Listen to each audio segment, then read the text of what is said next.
Guys, so pumunta tayo sa Costco ngayon. Nakabili ako ng beef brisket. So ito siya. Hihiwain natin at saka gagawa tayo ng beef curry today with zucchini. Ilalaga natin yung zucchini together with the beef. Tapos ang zucchini mag-melt siya kasama sa sauce. And you will not ever think what's the taste of it. It's so good. Kaya yan, papakita ko sa inyo kung paano ko lulutuin. Yay! Yay! I'm just enjoying, guys. So, bali kasi malaki yung nabili nating pieces ng beef. So, hahatiin natin siya. Tapos, ibalot natin para just enough size para sa isang lutuan natin. Ayan. Bago natin ilagay sa freezer, kailangan na natin hatiin yun. Para every time na mag-defrost tayo, hindi na tayo problema kasi nga malalakit na yung pieces. So, hati-hatiin na natin siya.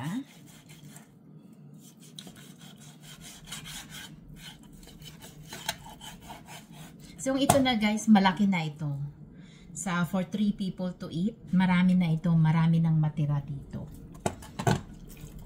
Ayan. So, bali today, ako lang. So, pero, kakainin ko siya from today till tomorrow. Mag-work ako bukas kasi, extra time. Kailangan na, short staff kasi sila ulit. So, gagagrab na natin yung opportunity kasi hindi nowadays sa work namin, hindi lahat may available na overtime. So, pag nag-offer sila ng overtime, grab na natin.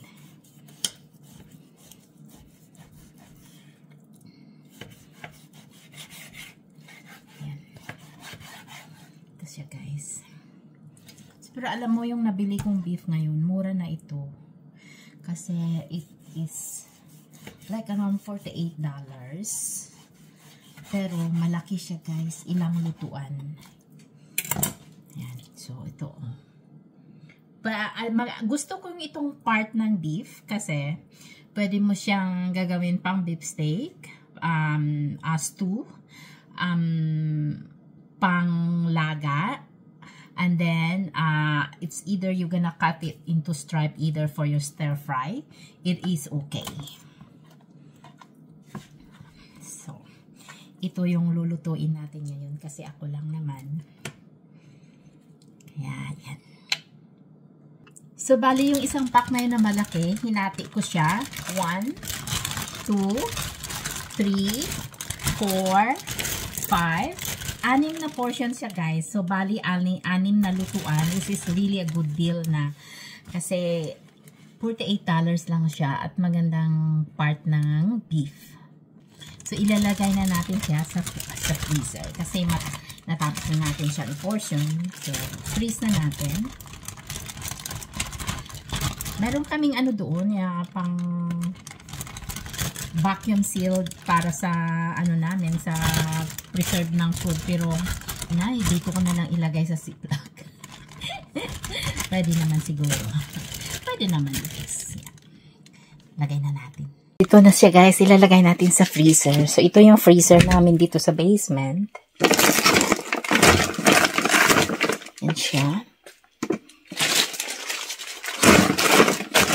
Yan. Ayan na siya guys. Medyo madilim. Ayan. So, ito na siya. Ayan.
malambot na siya.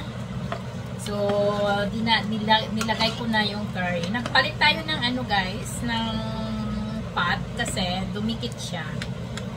Dahil nga dito sa sauce. So, tikman natin.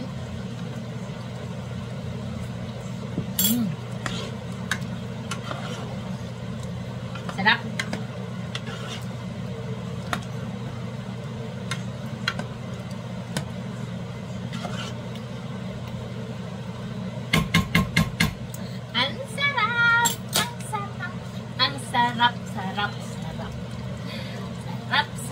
Sarap. Alam mo guys, ang sarap. Pakulaan natin saglit para mag-incorporate yung taste ng curry sa ating meat. And then,